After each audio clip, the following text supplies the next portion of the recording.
할렐루야. 하나님의 풍성한 은혜가 우리 모든 믿음의 가족들과 함께 하시기를, 그 위에 풍성히 내리시기를 축복합니다. 이젠 완연한 봄입니다. 한낮은 때때로 벌써 초여름 같기도 합니다. 이렇게 봄이면 농촌은 더 바빠집니다. 더 바빠지는 이유는 까닭은 봄을 맞은 농촌에서 반드시 해야 할 일이 있기 때문입니다. 그것은 파종하는 것입니다. 씨를 뿌리는 것입니다. 씨를 뿌려야 추수 때에 수확할 것이 있습니다. 그런데 참 신기한 것은 동일한 한 해, 1년에 일하는 시간을 보냈는데 어떤 이는 풍성한 결실을 얻는가 하면 어떤 이는 거둘 것이 많지 않거나 심지어 거둘 것이 없는 경우도 있습니다. 도대체 이런 차이는 왜 발생하는 것이겠습니까? 그런데 이러한 일들은 단지 농사에서만 일어나는 일은 아닙니다. 우리가 행하는 모든 일들, 더 넓게는 우리가 살아가는 인생에서도 일어납니다. 바로 오늘 성경 말씀은 인생에서 일어나는 그 차이를 우리에게 깨닫게 해줍니다. 그래서 우리가 풍성한 결실을 하도록 예수님께서 직접 비유로 가르쳐 주시고 계십니다. 자, 그렇다면 우리가 풍성한 결실을 하기 위해서 과연 어떻게 해야 하겠습니까? 풍성한 결실을 하기 위해서 반드시 필요한 세 가지 조건이 있습니다. 이 세 가지 조건이 반드시 충족되어야만 합니다. 한 가지라도 빠지게 되면 풍성한 결실을 기대할 수가 없습니다. 풍성한 결실을 거두기 위한 세 가지 조건 중에 그 첫 번째는 우리가 심어야 하는 씨앗이 반드시 좋은 씨앗이어야만 합니다. 콩 심은 데 콩 나고 팥 심은 데 뭐 난다고요? 팥 난다라는 말이 있습니다. 이 말은 심은 대로 거두게 된다는 뜻입니다. 이 말만큼 간단 명료한 말도 없을 것입니다. 다시 말해서 좋은 씨앗을 심었을 때 좋은 결실을 하게 되고, 좋지 못한 씨앗을 심었을 때 좋지 못한 결과를 보게 된다는 것입니다. 이는 매우 간단하고 또 분명한 명제입니다. 그런데 우리가 왜 굳이 이처럼 간단한 일에 가장 먼저 신경을 써야 하는 것이겠습니까? 만일 우리가 콩을 심었는데 거기에 팥이 났다면 어떻게 된 일이겠습니까? 너무 어려워하지 마십시오. 사실은 심겨진 것이 콩이 아니라 팥이었던 것입니다. 이렇게 된 까닭은 둘 중 하나입니다. 심었던 사람이 아예 콩과 팥을 구분하지 못해서 아무거나 심다 보니 콩인 줄 알았는데 팥이었던 것이고요. 아니면 콩을 심는다고 심었는데 부주의해서 실수로 팥을 심은 것입니다. 그렇습니다. 우리가 좋은 씨앗을 심는 것에 가장 먼저 신경을 써야 하는 이유는 우리가 실수로라도 잘못 심게 된다면 결국에는 그 실수의 결과를 우리가 거두게 될 것이기 때문입니다. 그래서 우리는 우리 인생에서 심고 있는 것이 좋은 씨앗이 맞는지 잘 확인해야 합니다. 인생의 추수의 시기가 다 되어서 그때서야 우리가 심은 씨앗이 좋은 씨앗이 아니었다는 것을 알게 된다면 그때는 이미 늦을 수도 있습니다. 그런데 의외로 많은 사람들이 이러한 실수를 하고 있습니다. 우선 좋은 씨앗이 무엇인지를 아예 몰라서 아무거나 심는 경우가 있습니다. 그리고 또 나름 좋은 씨앗이라고 생각하고 심었는데 인간의 연약함이 또 부주의함이, 예를 들면 두려움, 교만, 욕심, 어리석음 등이 좋지 못한 씨앗을 좋은 씨앗인 줄 알고 심는 것입니다. 씨앗에도 생명이 있습니다. 그런데 이 씨앗에 생명이 없는 씨앗도 있습니다. 이 씨앗이 죽은 것이 있고 또 생명이 있는 것이 있는데 이 죽은 씨앗을 심으면 아무리 정성을 들여도 결국에는 거둘 수 있는 것은 아무것도 없습니다. 그렇다면 생명이 없는 씨앗들, 즉 제대로 된 풍성한 결실을 기대할 수 없는 것들에는 무엇이 있겠습니까? 이 시대에 많은 사람들이 매우 열심히 심고 있지만 인생을 구원할 수 있는 결실이 아닌 것들 중에 그 첫째는 돈입니다. 돈을 심었더니 돈이 주렁주렁 열리는 돈 나무가 있다면 어떻겠습니까? 상상만 해도 기분이 좋으십니까? 실제로 식물 중에 돈나무가 있다고 합니다. 물론 진짜 돈이 열리는 나무는 아닙니다.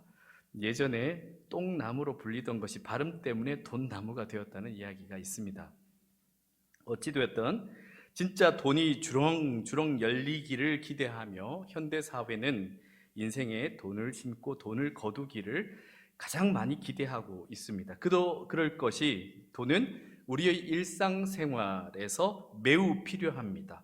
아무리 자연인으로 산다 할지라도 나뭇잎과 짐승 가죽으로 옷을 만들어 입지 않은 이상은 조금이라도 돈이 필요합니다. 그래서 돈이 없으면 많은 부분에 있어서 불편한 것이 사실입니다. 특히 지금처럼 세계적인 경제 위기 속에서 사람들은 저마다 생활을 유지하고 살아가기 위해 돈을 신경 쓰지 않을 수가 없습니다. 그러한 현상 중에 하나로 요즘 스스로 거지를 자처하는 20대에서 30대 청년층이 늘어나고 있다고 합니다. 그런 청년들이 적게는 3명에서 많게는 1000여 명이 온라인상에서 모여 자신의 지출 내역을 공유하기도 하고 또 소비에 대한 의견을 온라인 채팅방에서 조금은 농담처럼 가볍게 나누는 일명 거지방이 유행하고 있다고 합니다. 예를 들어 이런 내용들이 나눠지고 있습니다. 친구들끼리 돌아가면서 밥을 사는데 조만간 제 차례인데 어떻게 하죠? 라고 글을 올리면 이런 답이 올라온다고 합니다. 어떤 답이 나오겠습니까? 절교하세요. 잠적을 추천합니다. 이런 이야기들이 서로 오고 가고 있습니다. 그리고 요즘 코인 노래방이 2,000원입니다. 라는 글에는 노래방에 가지 말고 노래방 밖에서 노래 부르세요. 라거나 자기 집 화장실에서 부르면 에코 기능까지 가능합니다. 이런 이야기를 서로 주고받는다고 합니다. 이러한 현상을 소비 전문가들이 분석하기로는 고물가로 다들 힘든 시대에 젊은 세대들이 일명 이러한 거지방을 통해서 나만 힘든 것이 아니라 모두가 다 힘들다는 것을 알게 되면서 위로와 동병상련의 감정을 느끼고 있다고 분석합니다. 그리고 이렇게 넋두리식으로 늘어놓고 약간은 장난스럽게 답하면서 젊은 세대들의 나름의 방식으로 어려운 현실을 극복하고 있다고도 분석합니다. 그러나 다만 정말 가난한 사람들이 이 거지방의 대화를 통해 위화감이나 불편한 감정을 느낀다면 이것은 바람직한 소통 방식은 아닐 것이라고 지적하면서 가볍게 접근하더라도 오고 가는 말들에서 진정성이 있으면 좋겠다 하고 충고하기까지 합니다. 이처럼 돈은 우리 삶에 직접적으로나 간접적으로나 끊임없이 영향을 주고 있습니다. 심지어 돈 때문에 죽고 사는 일들을 우리는 매일 뉴스를 통해서 접하고 있습니다. 그러나 그렇다고 해서 우리가 인생에서 심어야 하고 거두어야 할 것이 돈은 아닙니다. 그렇다면 성도인 우리는 돈을 어떻게 생각해야 하겠습니까? 오늘 농사에 대한 이야기로 시작했으니 농사에 비유하자면 돈은 우리 인생을 경작하는 데 도움이 되는 퇴비에 해당합니다. 퇴비가 있으면 토양을 비옥하게 만들고 나무의 영양분을 공급하는 데 큰 도움이 됩니다. 그와 같이 돈이 있으면 우리의 삶을 나름 윤택하게 만드는 데 도움이 됩니다. 하지만 퇴비도 적당량을 주어야 합니다. 만일 너무 많이 주면 토양의 질소 함량이 너무 높아져서 급기야 나무가 죽을 수도 있습니다. 즉 계속 그저 돈만을 노래하다 보면 소중한 인생이 정말 돈의 노예가 되어서 그 인생이 죽을 수도 있다는 것입니다. 돈 그 자체는 선과 악의 가치가 존재하지 않습니다. 단지 돈을 대하는 인간의 자세에 따라서 선과 악의 가치가 부여되는 것입니다. 그런데 만일 돈을 인생에 심고 거두어야 할 최종적인 가치로 대하게 된다면 인생에서 돈이 모든 가치 판단과 선택과 결정의 기준이 될 것입니다. 그렇게 되었을 때 돈을 위해서는 대의도 관계도 저버리게 됩니다. 그리고 극단적으로는 돈을 위해서 최근 뉴스에서 보도되는 것처럼 사람을 청부살인까지 하는 생명까지도 저버리게 됩니다. 퇴비는 좋은 씨앗을 심었을 때 이를 돕는 역할을 하는 것입니다. 퇴비를 씨앗처럼 땅에 소중하게 심는 그러한 어리석은 농부는 아무도 없습니다. 있으면 좋지만 없다고 해서 농사를 완전히 망치지는 않습니다. 마찬가지로 돈이 있으면 좋겠지만 돈이 없다고 해서 인생을 완전히 망치라는 법은 없습니다. 그러므로 돈은 우리 인생에서 최종적으로 거두어 들이기 위해 심어야 할 씨앗은 아닌 것입니다. 이를 꼭 기억하면서 올바른 경제 활동을 하면서 더 가치 있는 삶을 추구해야 합니다. 그리고 이 시대에 이 매력적인 이 돈 이상으로 많이 심는 것, 추구하는 것이 있습니다. 그것은 바로 자기 자신입니다. 자기 자신을 심고 자기 자신을 거두려 합니다. 즉, 자기가 모든 가치 판단의 기준이 되고 자기 만족이 최종 목적이 된다는 것입니다. 이는 정말 많은 사람들이 추구하고 있습니다. 심지어 신앙인들조차도 말입니다. 그래서 이 시대가 점점 더 구약의 사사시대처럼 되어가고 있습니다. 사사시대를 한마디로 정의 내린 문장이 사사기에 반복적으로 등장합니다. 모두가 자기 소견에 옳은 대로 행하였더라. 그런데 누군가는 이렇게 질문할 수도 있습니다. 자기 자신을 추구하는 것이 뭐가 잘못되었단 말입니까? 충분히 이렇게 질문할 수도 있습니다. 왜냐하면 심지어 자기 자신을 추구하는 것을 세상에서는 자기 실현이라는 말로 매우 긍정적으로 보고 있기 때문입니다. 그런데 이것이 정말 긍정적인 것이 되려면 절대적인 전제가 필요합니다. 그것은 모든 인간은 절대 선하다는 것이 반드시 전제되어야 합니다.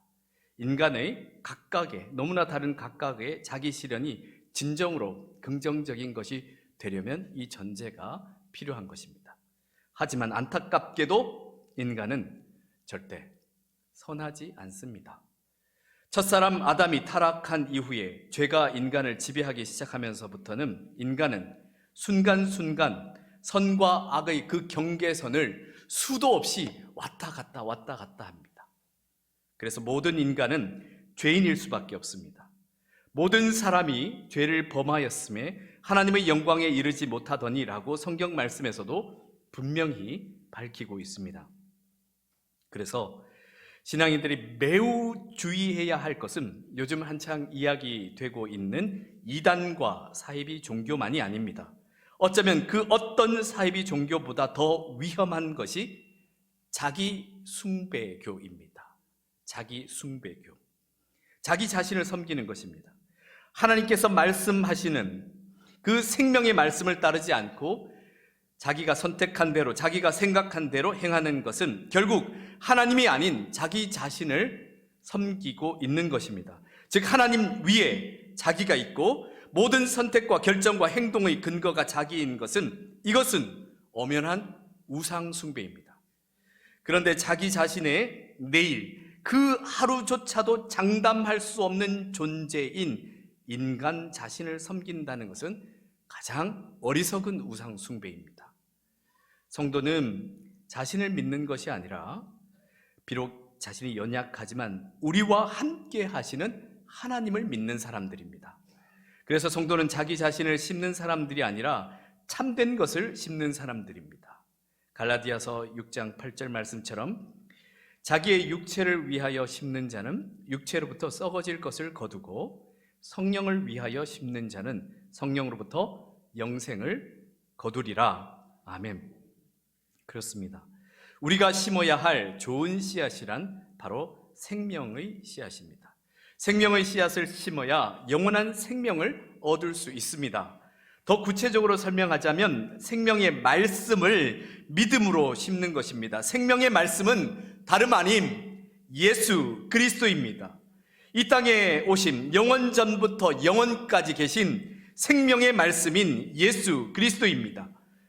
우리 인생에서 모든 것을 다 걸고라도 반드시 심어야 할 것이 바로 예수 그리스도입니다. 그래야 우리가 이 세상을 사는 동안 뿐만 아니라 언젠가 이 세상을 떠날 때라도 아무런 후회와 두려움 없이 영생의 삶을 누릴 수가 있습니다.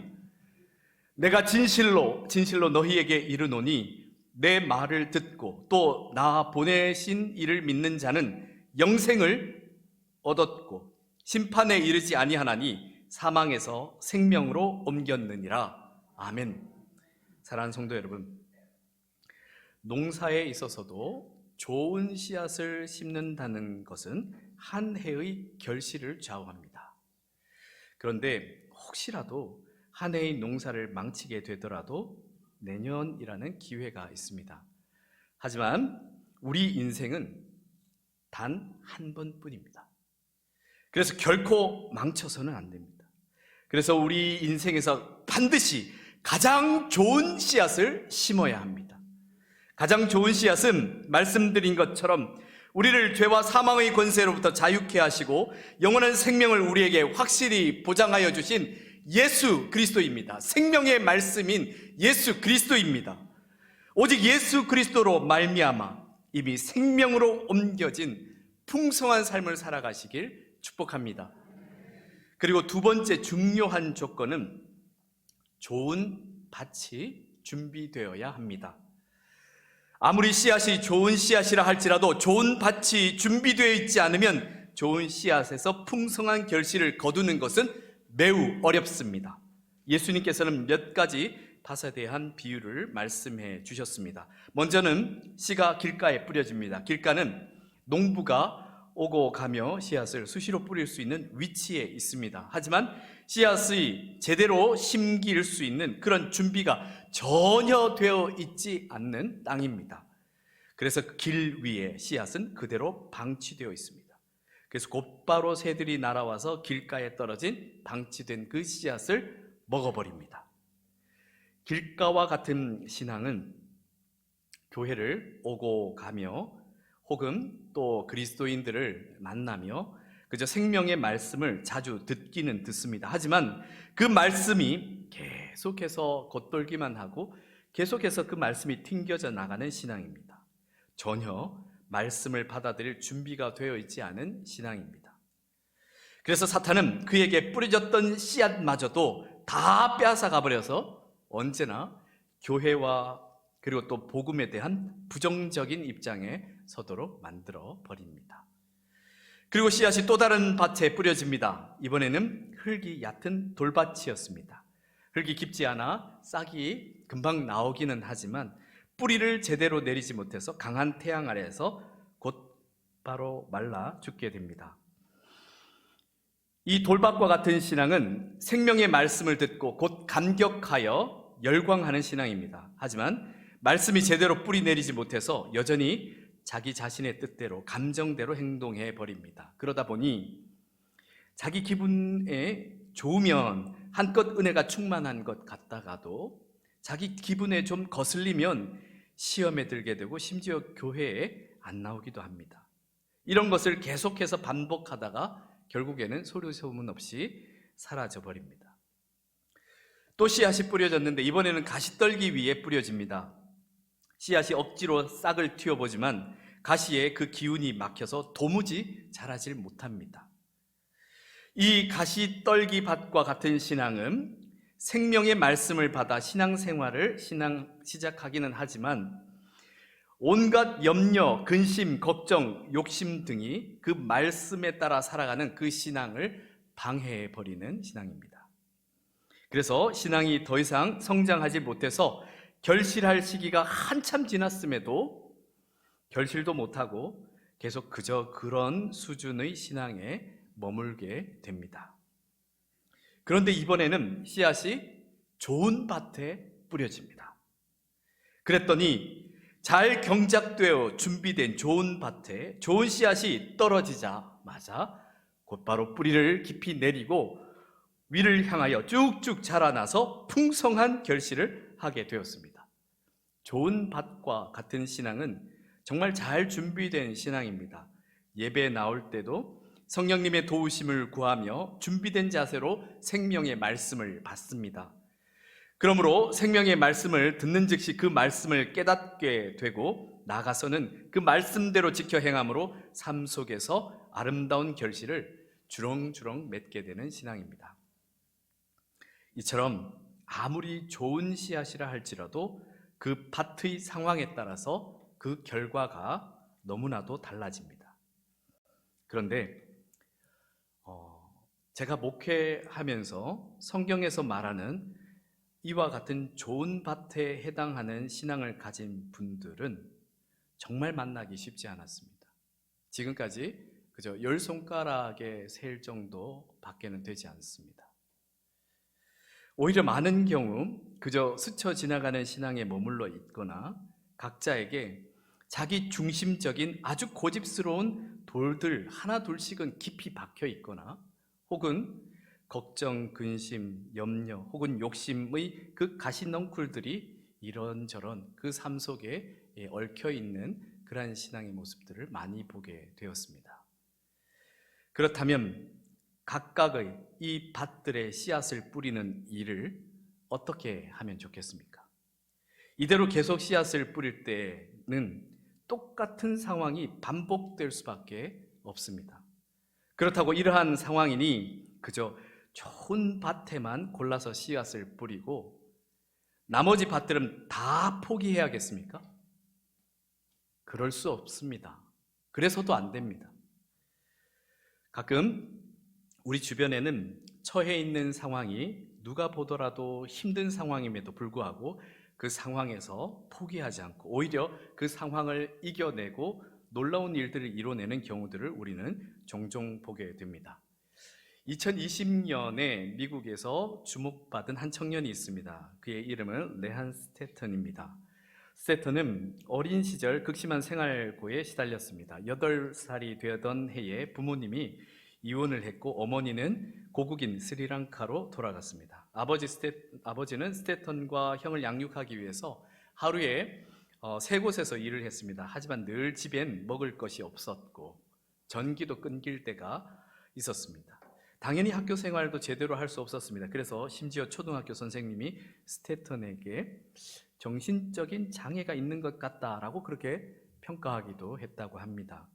중학교에 진학해서는 복싱 선수를 꿈꿨지만 어깨를 다치며 꿈을 접었습니다. 당시에 건강보험이 없어서 의사에게조차 갈 수 없었습니다. 그는 졸업 후에 생계를 위해 쓰레기 수거 업체에 취업했습니다. 하지만 그곳에서 새로운 꿈을 꾸기 시작했습니다. 그 함께하던 동료들이 그 스태턴의 총명함을 알아보고는 공부해야 한다며 용기를 북돋아 주었습니다. 주변의 도움을 받아서 주립대에 진학합니다. 그러면서 계속된 그 도움을 통해 학업에 집중한 스태턴은 최고 학점을 받아서 이제는 메릴랜드 주립대로 편입하게 됩니다. 그러나 그때 아버지가 뇌졸중으로 쓰러지면서 다시 쓰레기 수거하는 일을 해야 했지만 이 공부를 손에서 놓지는 않았습니다.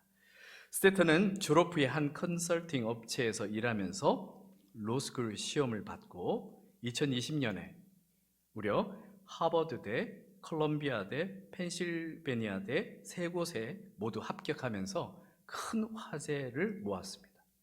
그런데 그가 최근에 다시 주목받은 것은 단순히 자신이 처한 어려운 환경을 극복한 것으로 끝나지 않고 과거 자신과 비슷한 처지에 있는 하버드 대학 내의 청소, 경비, 기술 노동자를 돕기 위한 비영리 단체를 설립해서 돕고 있기 때문이었습니다. 이처럼 자기를 바꾸고 타인이 바뀔 수 있도록 돕는 일은 참으로 놀랍고도 귀한 일입니다. 이것이 우리 공동체가 하려고 하는 전도입니다. 전도는 단순히 나가서 복음을 전하는 것만이 전도가 아닙니다. 나 자신이 변화됨을 통해서 타인에게 그 변화의 가능성을 보여주는 것입니다.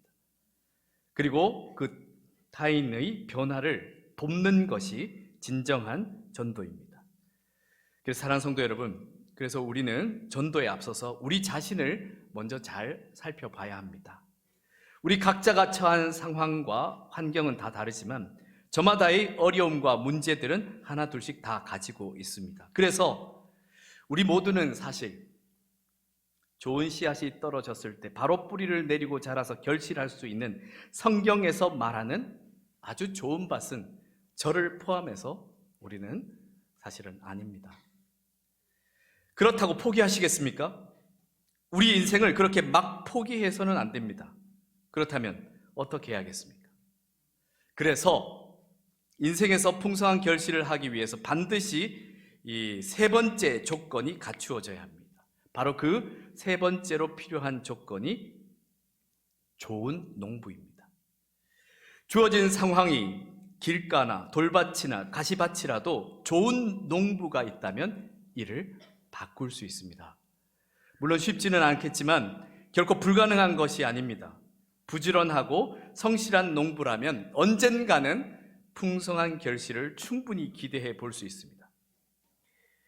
제 아버지는 농부였습니다.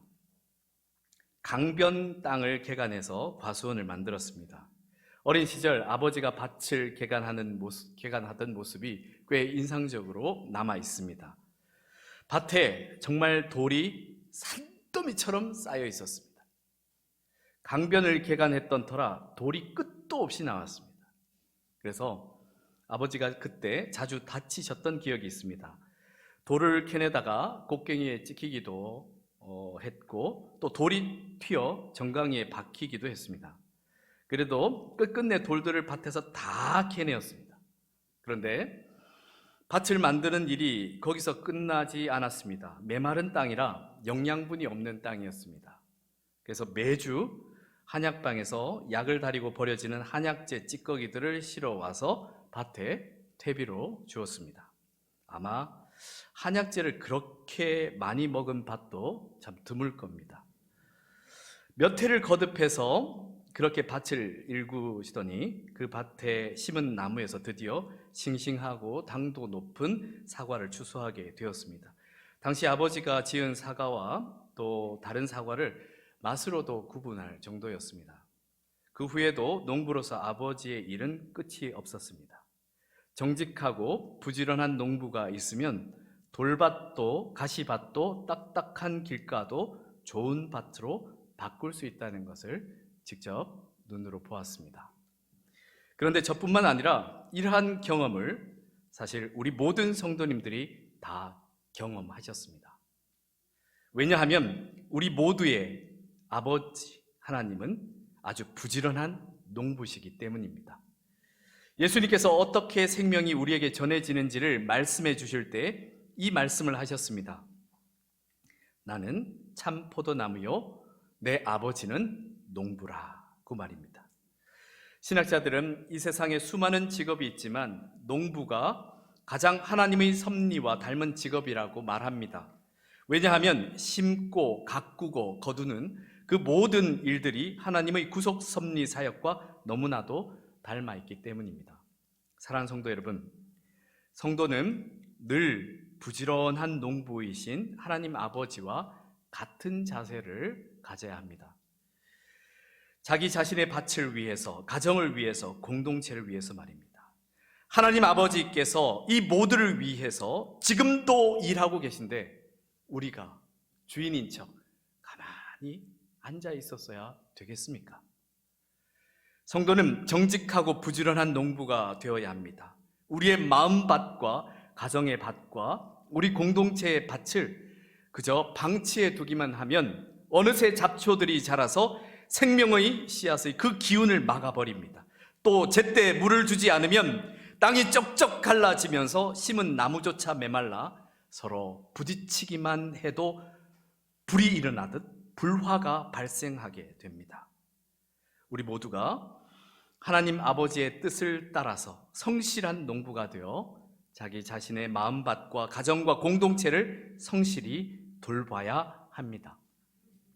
사랑하는 성도 여러분, 지난주에는 제가 비록 많은 분들에 비해 연소하지만 우리 공동체의 신앙적 아버지의 역할을 감당해야 할 위임 목사로서 일반적으로 부모가 자녀에 대한 사랑과 기대가 커지는 만큼 좀 더 성장하기를, 좀 더 성숙하기를 바라는 마음처럼 저 역시 그러한 마음으로 우리 공동체에 호소했었습니다. 그랬더니 지난 한 주간 동안 그동안 조용히 보이지 않았던 일꾼들이 나타나기 시작했습니다. 함께 하겠다고 많은 분들이 제게 직간접적으로 용기를 주셨습니다. 그래서 이제는 혼자서 힘들어만 하지 않고 있으려 합니다. 힘들면 힘들다고 이야기하면서 함께 공동체를 세워가려고 합니다. 그러기 위해서는 도움이 필요합니다. 이제 더 이상 혹시라도 있을 수 있는 싸움과 다툼을 수습하는 데 제가 매이지 않도록 도와주십시오. 그래서 아프고 힘들고 위로가 필요한 분들을 제가 바쁘고 지쳐서 만나지 못하는 불상사가 생기지 않도록 더 건설적이고 발전적인 일을 위해 몰두할 수 있도록 도와주시기를 부탁드립니다. 물론 가지 많은 나무에 바람 잘 날이 없다고 살아가다 보면 이 작지 않은 공동체에 어떤 문제가 발생할 수도 있겠습니다. 이제는 그럴 때면 우리 재직들이 이 부족한 종을 도와주셔서 해결에 앞장서 주시기를 부탁드립니다. 심지어 제가 잘 못하고 실수하는 일이 혹시 생길지라도 말입니다. 제게 꿈이 생겼다는 말씀을 드렸습니다. 제가 함께하는 공동체가 한국 교회에서 가장 선한 영향력을 가진 공동체가 되는 꿈을 꾸고 있습니다. 아직은 우리가 완벽하지 못할지라도 좋은 씨앗, 좋은 밭, 좋은 농부, 이 세 가지 조건을 충족시키기 위해 계속해서 노력할 때 반드시 이루게 될 것이라 믿습니다. 주님께서 사랑하시는 성도 여러분, 우리가 오늘 뿌린 것을 언젠가는 반드시 우리가 직접 거두게 됩니다. 그러니 반드시 우리 모두가 생명의 씨앗들을 심어야 합니다. 우리가 성실한 농부이신 아버지 하나님의 뜻을 따라 부지런히 우리의 주어진 밭들을 경작할 때 반드시 30배, 60배, 100배의 풍성한 결실을 거두게 될 것을 믿습니다. 함께 기도드리겠습니다. 부지런한 농부이신 아버지 하나님, 우리가 영원한 생명을 제대로 추수할 수 있도록 이 땅에 생명의 씨앗인 예수 그리스도를 보내주심을 감사드립니다. 이 생명의 씨앗이 우리의 마음밭과 가정과 우리 공동체에 잘 심기고 자라서 풍성한 결실을 할 수 있도록 도와주시옵소서. 부지런한 많은 일꾼들을 세우시사 이 땅에 하나님 나라 이루는 희망의 공동체가 되게 하옵소서. 우리 지체들이 또 각자 삶으로 흩어져서는 작은 예수로 살게 하옵소서. 그래서 자신과 타인의 생명을 살리는 선한 영향력을 가진 좋은 밭이, 좋은 농부가 되어가게 하옵소서. 길이요 진리요 생명 되시는 예수 그리스도의 이름으로 기도드립니다. 아멘.